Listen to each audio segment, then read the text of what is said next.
Jack Pine Fish Camp, written by Tina Umperville, illustrated by Christy Rice.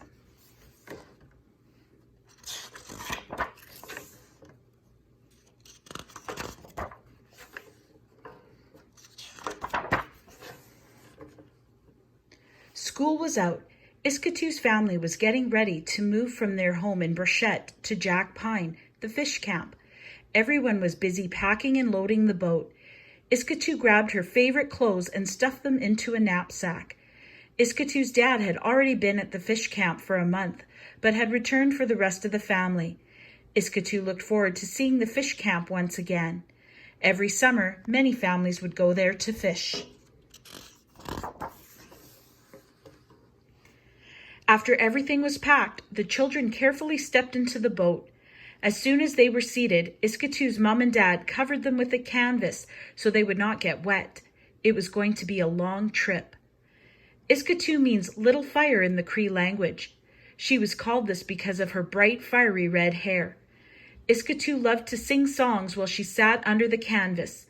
She could hardly hear her strained voice over the boat's small, noisy motor. When the island was in sight, the children popped their heads out from underneath the canvas. The first thing they could see was the big silver building. This was known as the fish house. This was where all the fish had been caught and was stored for packing and shipping. Some of Iskatu's friends from the camp came running to the boat to greet her. Everyone helped unload the boat and haul the supplies to the cabin. The cabin was small and humble, but it provided shelter for Iskatu's family during the 8 weeks they stayed at Jack Pine. Most of the families lived in tents. Iskatu considered herself lucky to have a cabin, especially on rainy days. Iskatu babysat her little sister while Mom cleaned and set up the cabin. While Iskatu was playing with her little sister, she heard a plane coming. Iskatu, her sister, and brother ran to the lake to meet the plane. Iskatu's big brother Phil jumped off the plane. He had been away at high school and had come home for the summer to help Dad fish. Iskatu was very excited to see him. Phil told her many interesting stories about what it was like at the school that was so far away. Iskatu begged her dad to take her with him when he went to lift the nets. He was unsure. It was a long day's outing and sometimes the lake would get rough. Finally, he agreed to take her. Phil was already waiting at the boat. He winked at Iskatu. He knew she was not really supposed to travel with them. They did not fish with fishing rods. Instead, they used big nets which stayed in the water all summer long. The fish got caught in the nets and had to be removed. Phil would lift the net partially out of the water and Dad would untangle the fish. The fish were still alive and were thrown into fish boxes. Iskatu tried to stay out of the way while the men worked. As she sat, she saw some big black clouds coming their way. She warned Phil and her dad. They had not noticed because they were so busy and the sun was still shining. Iskatu's father decided that they should go to an island and sit the storm out. He tried to start the motor, and as usual, it would not start right away. Before he could get it started, the rain began falling. They put on their emergency yellow raincoats that were always stored on the boats for emergencies. The wind began blowing fiercely, and the boat rocked violently against the waves. The water rushed into the boat. Iskatu was terrified. She hung on to the side of the boat. Dad leaned over and told her everything would be all right. The storm passed as quickly as it came. The rainwater had to be bailed out of the boat before they could continue fishing.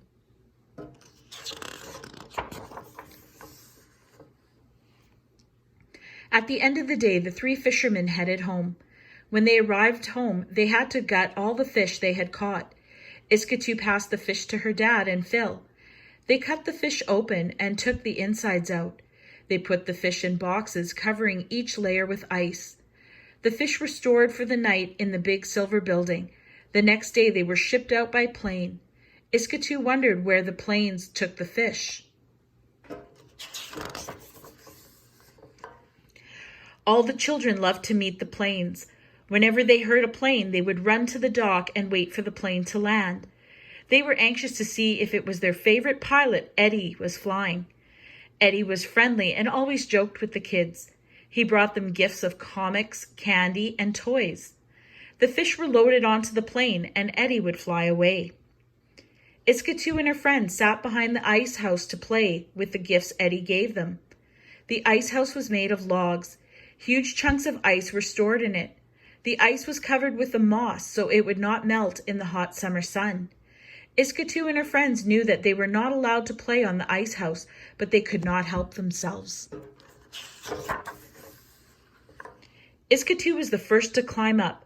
She slipped and slid as she climbed up the logs. When she reached the top, she could see the owner of the camp, who was a surly old man. He was stomping down the trail, yelling at the children to get away from the ice house. When the rest of the children saw him coming, they ran off, leaving Iskatu on the top of the ice house. She jumped and ran as fast as she could to catch up with the others. The owner never caught any of the children. They were too fast for him. When the children quit running, they were thirsty. Iskatu took all of her friends to the store to buy drinks. The store was important because it was the only store on the island. It sold supplies for the fish camp. Iskatu's mom often sent her to the store for groceries. Her mom told her to tell the owner to put the groceries on a bill. Iskatu did not understand what this meant. All she knew was she did not have to pay with money for the groceries. She just had to tell the store owner before she could take anything. Iskatu thought everything in the store was free. She picked out drinks for herself and her friends and left. When her dad had found out she had supplied drinks to her friends, he was upset. Iskatu learned a lesson on what it meant to buy on credit. It meant that groceries were on a bill that had to be paid for later. The fishermen paid their bills when they got paid for the fish they sold. Iskatu was never told to take supplies without permission from her mom or dad. She never did it again. She was no longer the most popular girl on the island. Every Saturday, many of the families that lived at Jack Pine traveled to Burchett to watch a movie at the old church. They left in the morning and spent the night in Burchett. Iskatu loved watching the actors on the big screen.